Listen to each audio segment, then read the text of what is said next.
है बहन कुमारी शैलजा, जो भावी हरियाणा की मुख्यमंत्री है। क्योंकि हाईकमान चाहता है पहली बार हरियाणा में हरियाणा की बेटी को ही मुख्यमंत्री बनाया जाए, क्योंकि पहली महिला होगी जो कांग्रेस 2024 में सरकार में आएगी और बहन कुमारी शैलजा हरियाणा से मुख्यमंत्री होगी। और मैं एक चीज़ और कहता हूँ जी, क्या पता परमात्मा को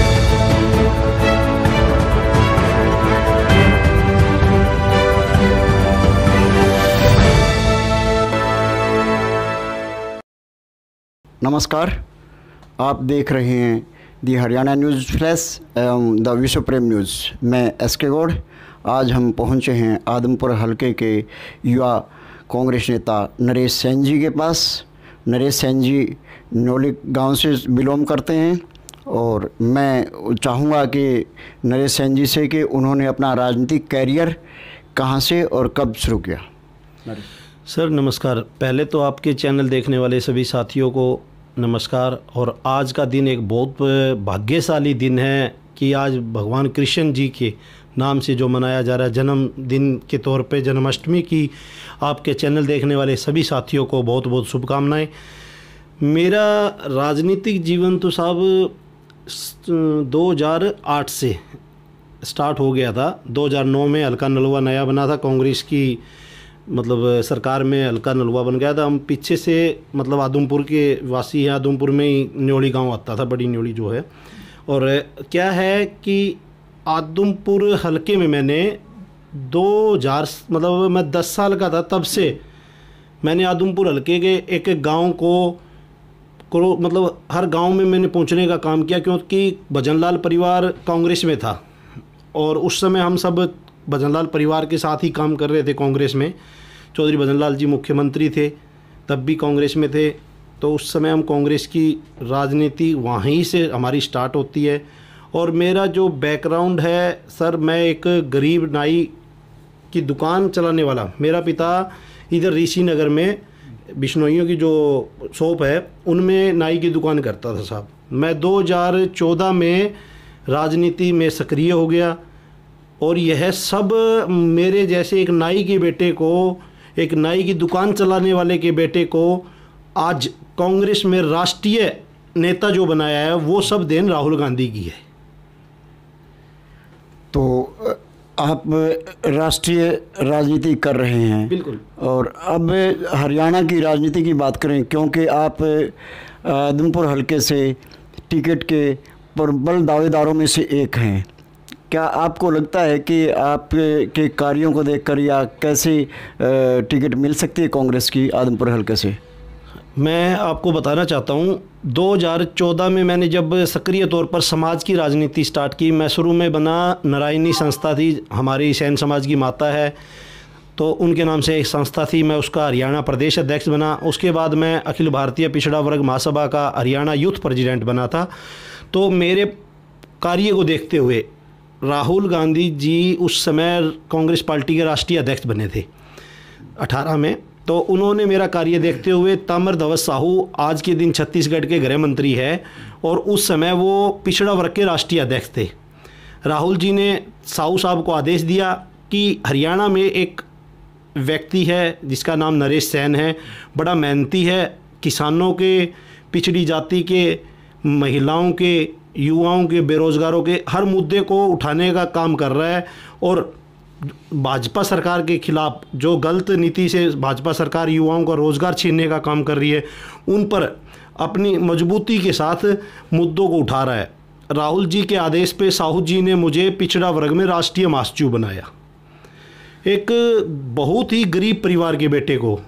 मतलब आप कहीं भी मेरे गांव में जाके पता कर लेना, मैं कोई इतना बड़ा उद्योगपति नहीं हूँ, ना मेरे दादा राजनीति में, ना मेरे पिताजी राजनीति में।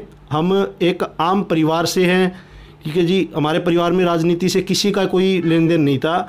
सिर्फ मेरे कार्य को देखते हुए कांग्रेस पार्टी के राष्ट्रीय अध्यक्ष उस समय राहुल गांधी जी थे, उन्होंने मुझे पिछड़ा वर्ग का राजस्थान और मध्य प्रदेश प्रभारी पिछड़ा वर्ग का बनाकर और राष्ट्रीय महासचिव बनाया। उसके बाद मेरा जीवन राजनीति में बहुत ऊंचे लेवल पर गया। और जैसे कई मैं हमारे समाज के मुख्तार जी जो देवीलाल जी के साथ रहे हैं, उनके बारे में मीडिया में देखता हूँ कि वो कहते हैं कि भाई मैं देवीलाल जी के साथ हेलीकॉप्टर में गया, हेलीपैड पर वहाँ गया, गाड़ियों में घुमा। गांधी परिवार ने मुझे वो मान सम्मान दिया।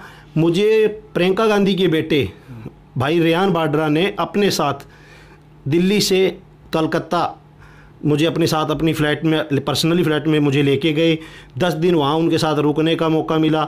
मतलब मैं अपने आप को बहुत खुश नसीब समझता हूँ कि एक गरीब परिवार और किसानी से, हम किसानी कौम से जुड़े हुए हैं, किसानी को मुद्दे जो है उस पर हम काम कर रहे हैं। बात आप पिछड़ा वर्ग की कर रहे थे, मैं कांग्रेस पार्टी के पिछड़ा वर्ग के पद से इस्तीफ़ा दे दिया था क्योंकि राहुल गांधी जी ने अपने राष्ट्रीय अध्यक्ष पद से इस्तीफ़ा दिया था। तो मेरे बॉस ने इस्तीफ़ा दे दिया, तो मैंने भी अपने पिछड़ा वर्ग के पद से इस्तीफ़ा दे दिया था। 2020 में जब किसानी का मुद्दा आया, जब ये 3 काले कानून आए, उस समय 14 राज्यों के लोगों ने मिलकर एक अखिल भारतीय किसान मजदूर संगठन बनाया, उसका मुझे राष्ट्रीय अध्यक्ष बनाया। उस मुद्दे को लेकर मैं किसानों के हर मुद्दे पर, दिल्ली की बात हो, पंजाब में बात हो, हर जगह किसानों के साथ, यहाँ हिसार में 15 अगस्त को ट्रैक्टर तिरंगा रैली की काटने की बात हो, हर जगह अपना योगदान दिया है। जैसा भी मेरा से योगदान बन रहा था, हर जगह मैं किसानों के मुद्दे को उठा रहा हूँ। मैं आज भी जहाँ बात किसानों की आती है, मेरे लिए सबसे पहले मेरे किसान भाई है, मजदूर भाई है। राजनीति को मैं पीछे छोड़ देता हूँ जब बात मेरे लोगों की आती है। बात मेरे आदमपुर भविष्य की आप बात कर रहे थे, तो मैं जी, मेरी मतलब एक अंदर की भावना है दिल से कि भाई आदमपुर के लोगों का जो सपना है वो मैं पूरा करूं, क्योंकि आदमपुर बहुत पिछड़ा हुआ है। क्योंकि कई वर्षों से यहाँ में राजनीति में लोग रहते हुए, यहाँ विधायक बनते हुए भी उन्होंने कार्य करने का काम नहीं किया। विपक्ष में भी बहुत ऐसे नेता है कि वो काम करवा सकते हैं। विपक्ष की बात आप भादरा के बलवान जी से करिए, कांग्रेस की सरकार है, वो विपक्ष में है, उन्होंने वहाँ कई करोड़ के काम करवाने का काम करे। विपक्ष का नेता ये नहीं कि भी काम नहीं करवा सकता, विपक्ष का नेता अच्छे काम करवा सकता है। अगर परमात्मा ने और आदमपुर की जनता ने मेरा साथ दिया तो भाई साहब, मैं 2024 का सबसे पहला अगर दावेदार माना जाता है, टिकटकार थी, तो मैं ही माना जा रहा हूँ। क्योंकि कांग्रेस के हाईकमान का तो मेरे ऊपर आशीर्वाद है ही, प्रियंका गांधी जी का, राहुल जी का, मलिक खड़गे जी का, शशि थरूर जी का, अविनाश पांडे जी का, मुकुल निवासी जी का, डॉक्टर अजय जी का, और हाईकमान से अलग तामरध्वज साहू जी जो मेरे राजनीतिक गुरु है, रामेश्वर डुड्डी जी राजस्थान से, इन सभी नेताओं ने मुझे अपने अपने तरीके से राजनीति में आगे बढ़ने का तरीका सिखाया। उन्होंने बहुत योगदान दिया। दूसरी बात है, मैं आज हरियाणा में जिस नेता के साथ काम कर रहा हूँ वो है बहन कुमारी शैलजा, जो भावी हरियाणा की मुख्यमंत्री है। क्यों कि हाईकमान चाहता है पहली बार हरियाणा में हरियाणा की बेटी को ही मुख्यमंत्री बनाया जाए, क्योंकि पहली महिला होगी जो कांग्रेस 2024 में सरकार में आएगी और बहन कुमारी शैलजा हरियाणा से मुख्यमंत्री होगी। और मैं एक चीज़ और कहता हूँ जी, क्या पता परमात्मा कोई ऐसी कृपा हो भी ना भी हो कि भाई मुझे टिकट ना मिले, कारण भी पार्टी बहुत बड़ी है, पार्टी में टिकट ना भी मिले, पर टिकट ना मिलने के कारण भी हम लोग अपने जो भी पार्टी हाईकमान आदेश देगी, जिसको भी टिकट देगी, अगर मुझे नहीं मिलती किसी मेरे भाई को टिकट मिलेगी तो हम उसको जिताने का काम करेंगे। क्योंकि हमें तो मुख्यमंत्री बहन कुमारी शैलजा चाहिए। हमारा सबसे बड़ा आदमपुर का मेरा जो सपना है, आदमपुर में मैंने जो देखा है, मेरे अमेरिका, कनाडा और ऑस्ट्रेलिया में कई ऐसे उद्योगपति दोस्त हैं, कई मेरे दोस्त MP है, MLA है वहाँ उन देशों में, तो उनसे मेरी बातचीत होती रहती है। उन्होंने कहा कि आप नरेश जी, परमात्मा करे आप वहाँ से विधायक बने 2024 में और वहाँ हम लोग रोज़गार लेके आए। क्योंकि मतलब पानी कम होने के कारण बालसमंद के हर बार जो मेरे ये 10-11 गांव है, बांडाईडी, बुराक, चौधरीआड़ी और जो गुड़साल, तेरनाड़ी, यहाँ पानी कम लगता है। इस ज़मीन और बालसमंद मैन है, यहाँ की ज़मीन टिब्बा वाली ज़मीन है। मैं यहाँ पे बड़े बड़े उद्योग ला के रखूँगा। यहाँ उद्योग जो लगेंगे वहाँ पे मेरा एक प्लान है, 80% आदमपुर की जनता को रोज़गार मिलेगा, 20% आदमपुर के बाहर के लोगों को मिलेगा।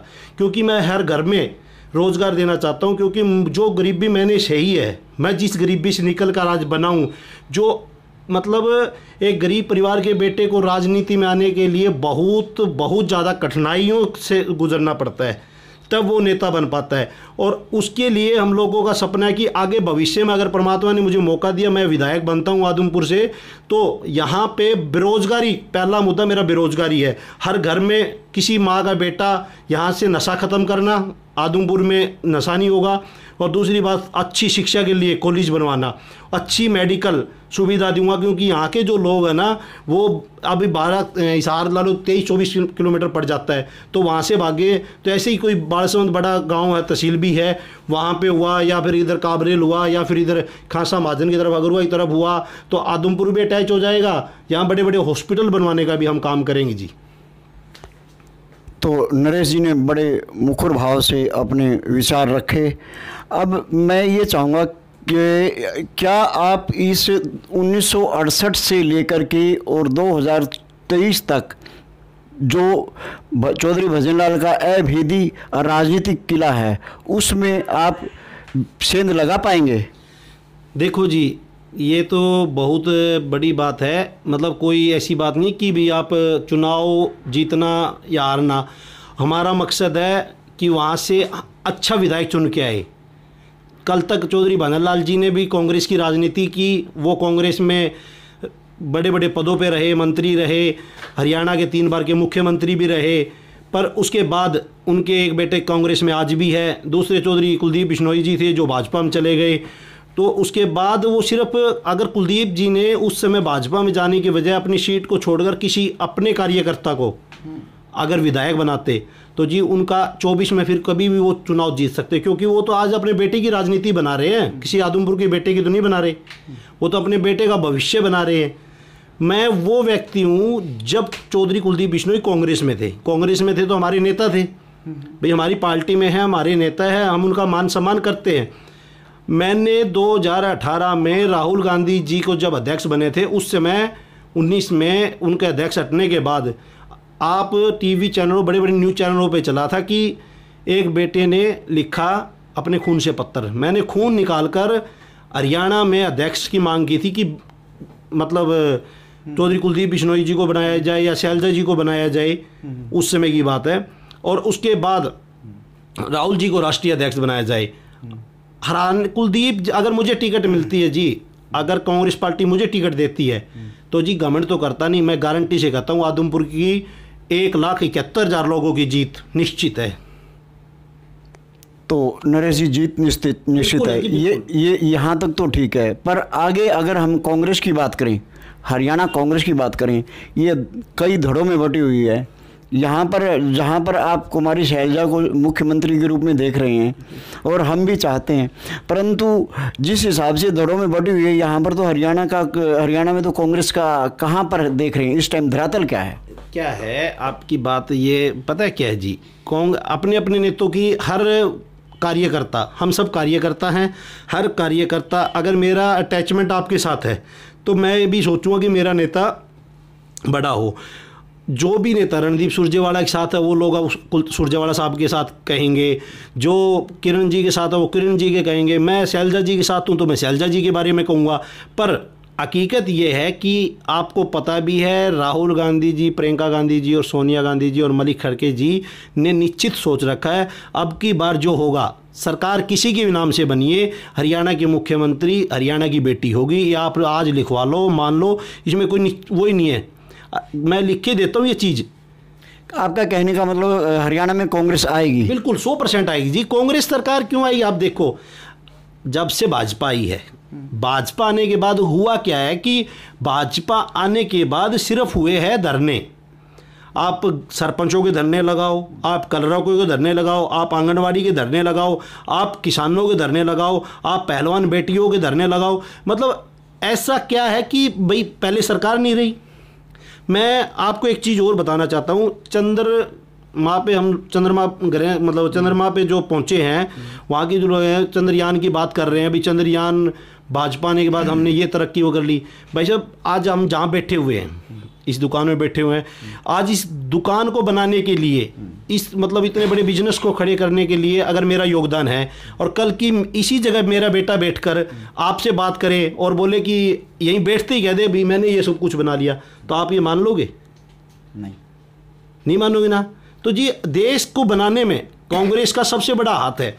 साइकिल से जहाज पर पहुंचे, सुई से जहाज पे पहुंचे, और चंद्रयान अगर कांग्रेस भी ऐसे ही मोदी जी की तरह और हमारे हरियाणा के मुख्यमंत्री मनोहर लाल जी की तरह अगर वही सिर्फ झूठी बातें करती, बेटी बचाओ बेटी अभियान, ये झूठे अभियान चलाती रहती, तो हम जी आज चंद्रयान पर नहीं होते।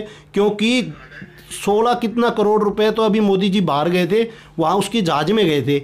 अगर कांग्रेस भी ऐसी प्रचारों में रुपये लगाती तो हमारे पास इन जो नासा जैसी ऐसी बड़ी संस्था बनी हुई है, IIT है, एम्स है, बड़े बड़े हॉस्पिटल है, बड़े बड़े शिक्षा स्थान हैं, वो चीज़ें होनी नहीं थी। देखो जी, मैं तो देखो सर्वधर्म में मानने वाला व्यक्ति हूँ। मैंने ये नहीं कहता कि एक धर्म का हूँ, मैं सभी धर्मों को मानता हूँ। व्यक्ति कहते हैं, देखो जी, इंसान, धर्म कोई बुरा नहीं है, इंसान बुरा हो सकता है, ठीक है। और यहाँ सिर्फ जहाँ बात होती है, हरियाणा ले लो, यहाँ सिर्फ जाति पाति पे लड़ा देंगे, यूपी है वहाँ हिंदू मुसलमान पे लड़ा देंगे। भाजपा का सर एक ही काम है, दो चीज़ों पे, इनके पास मुद्दे नहीं। आप काम लेके बात करो, आओ कभी सामने हमारे पास बैठो टेबल पर, मीडिया के सामने बात आगे रखो कि कहो कि हमने ये बनवा दिया, फिर हम जवाब देंगे 70 साल में कांग्रेस ने क्या किया और आपने क्या किया। अभी भी कुछ मैं आपको ऐसे व्यक्ति का नाम लूँगा कि उनके साथ मैंने भी कार्य किया, मैं एक PSO के तौर पे उनके साथ ड्यूटी दी है। डॉक्टर सुभाष चंद्रा जी न्यूज़ के मालिक है, अभी वो भाजपा में है।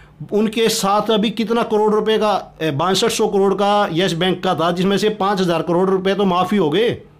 अमित शाह जी के बेटा के था, कुछ दिन पहले आई थी मीडियम न्यूज, उनका 1200 करोड़ रुपए माफ़ हुआ है। मोदी जो बाहर के जो मोदी लोग गए हुए हैं, नीरव मोदी है और है, वो वहाँ गए हुए हैं, उनके कितने करोड़ रुपए माफ़ हो गए। राहुल जी को उनकी सदस्यता रद्द करने का कारण क्या था? उन्होंने यही तो बोला था कि आपका दो लोगों के साथ क्या है, अंबानी अडानी के साथ आपका सिस्टम क्या है। अभी भी इंडिया का 1 अरब पैसा विदेश ट्रांसफर हुआ है। अभी राहुल जी मुद्दा उठा रहे थे इस चीज़ को लेकर। तो साहब, अगर हम लोग देखो, हर व्यक्ति चाहता है कि सरकार ऐसी हो, सबको खाना मिले, सबको स्वास्थ्य मिले, किसी भी घर में ऐसा ना हो कि भूखा कोई इंसान सोए, हर घर को रोजगार दे। परमात्मा की कृपा, हर घर में रोजगार होगा ना, तो देश अपने आप, जब तक किसान मजबूत होगा, बेरोजगार साथी मजबूत होगा, जब ही देश की GDP बढ़ेगी, वरना बढ़नी नहीं है साहब।